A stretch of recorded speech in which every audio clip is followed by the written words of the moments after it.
How does a young man from British Columbia, Canada, end up dead at a Knoxville, Tennessee construction site? His naked and sexually assaulted body surrounded by cash and jewelry. And behind him, a string of wildly inexplicable decisions. Folks, sometimes you hear a story that can have like 100 steps in its timeline, and maybe a handful will make you go, what? But today's story, every single event is a massive I implore you, dear viewer, help me make sense of this story I'm about to tell you, as it remains unsolved. After the video, please leave me a comment and let me know what you think the heck happened here. Let's get weird.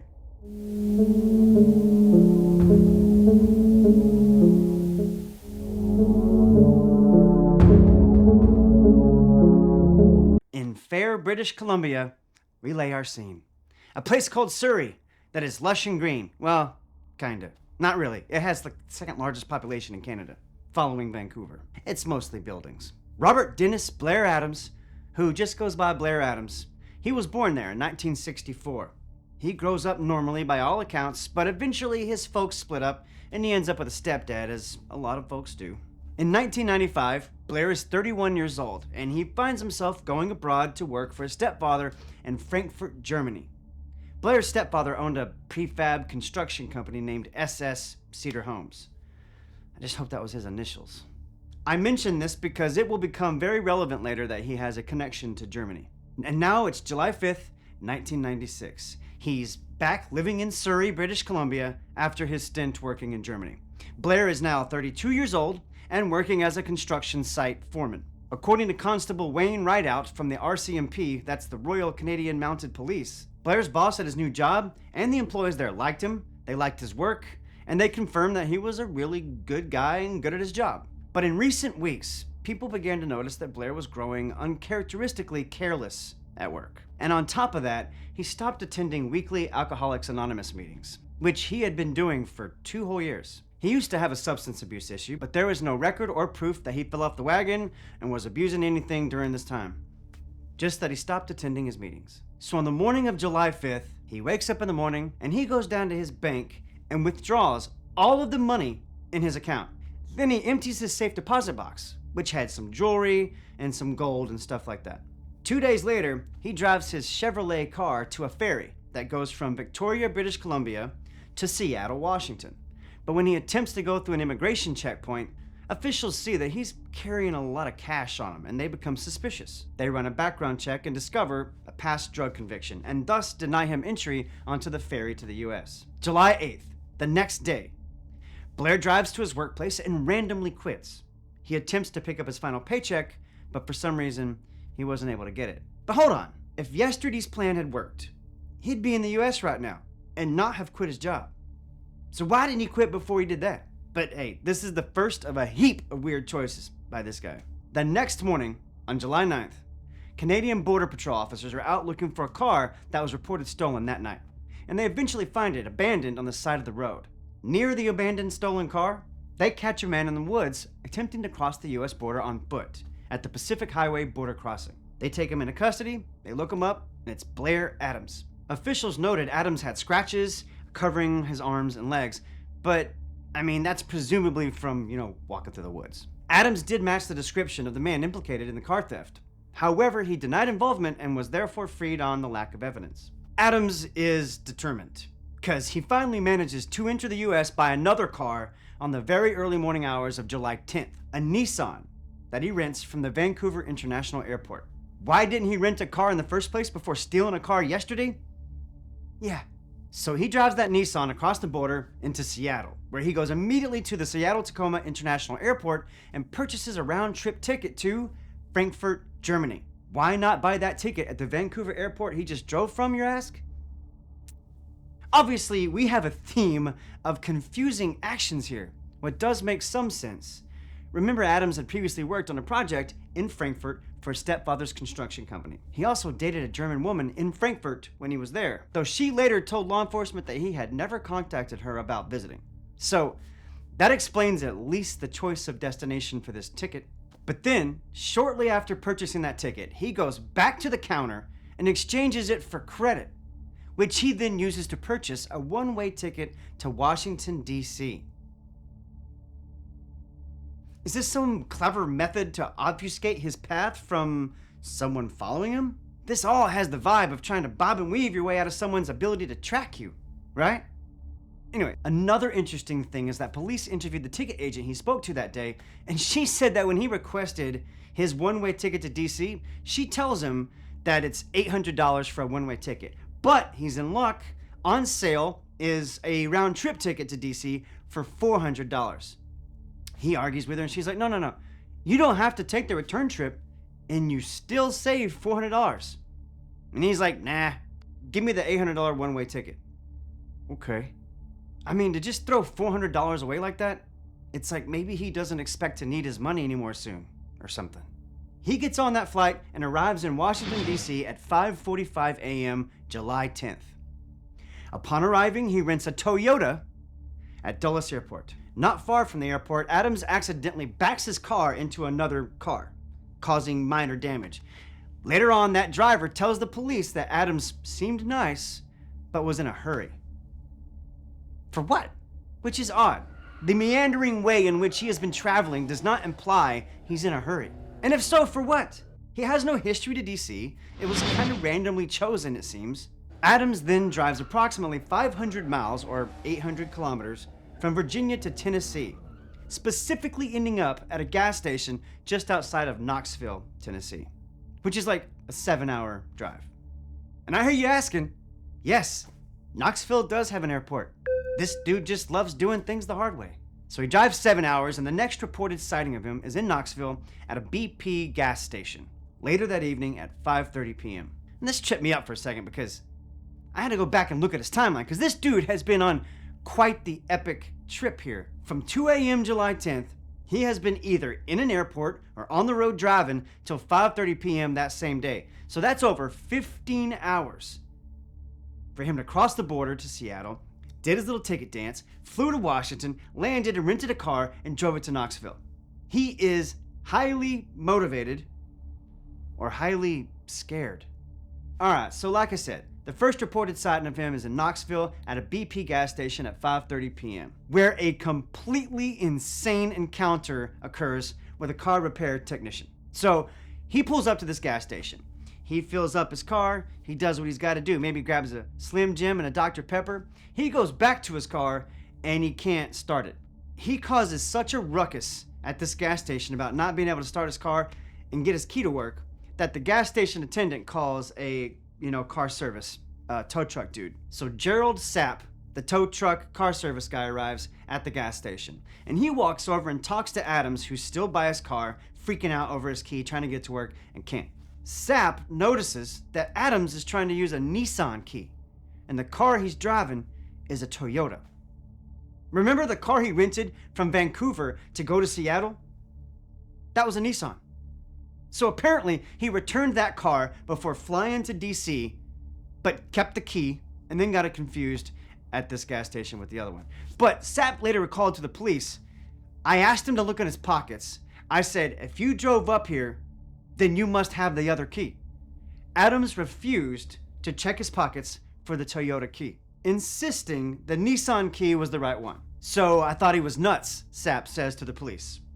Understandably. The guy was not all there, Sapp says. He didn't appear to be messed up, he didn't appear to be on drugs, but his mind wasn't functioning correctly for some reason. End quote. Adams was bound and determined that he had the right key for that car, and it was clear that he didn't.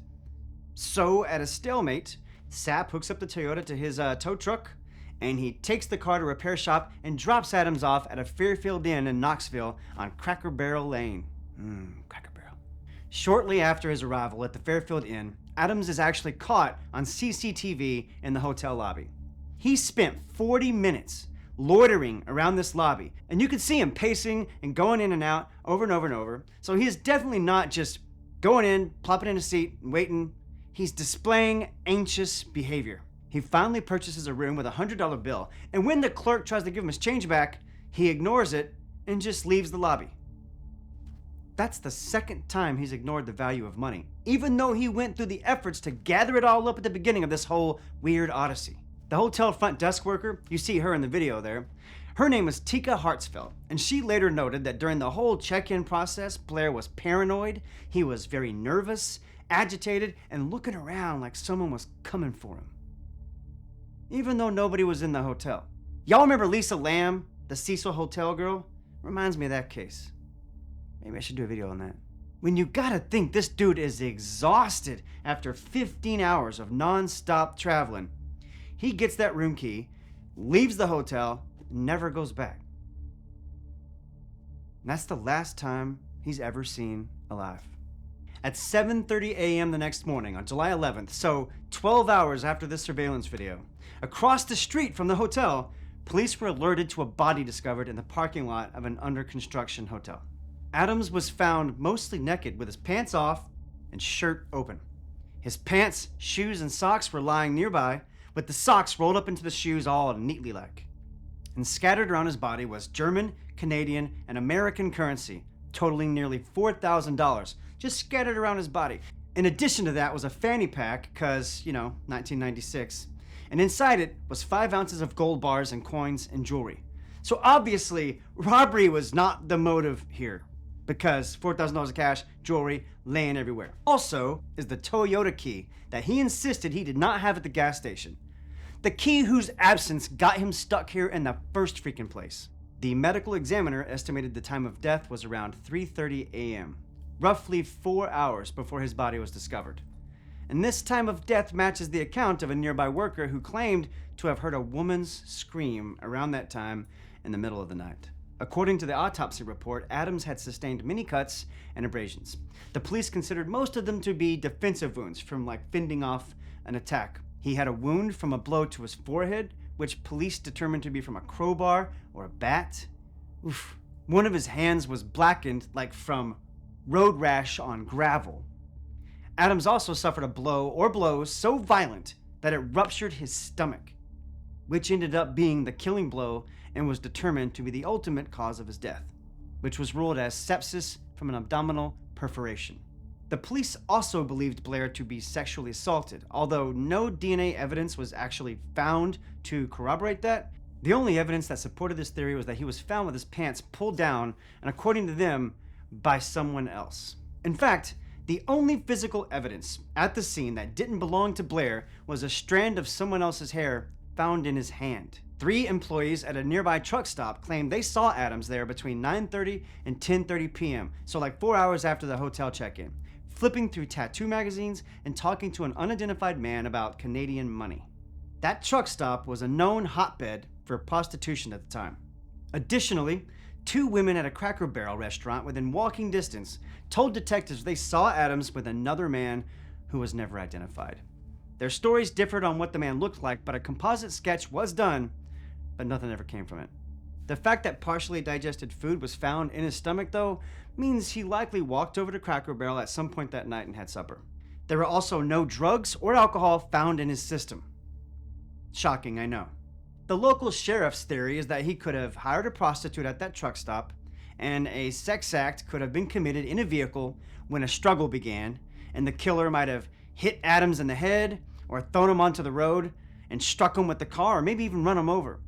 And this helps explain the blackened road rash on the hand, as well as perhaps the stomach perforation. When police in Canada interviewed his mother, she reported that Adams had been acting oddly in the weeks prior to leaving Canada. But she also said that her son refused to tell her what was really bothering him, other than stating that someone had been spreading rumors about him. According to his friends and his family, Adams had been sober for 2 years at the time of his death, and he recently stopped attending Alcoholics Anonymous. He also told some friends before this whole weird journey began that someone was trying to kill him.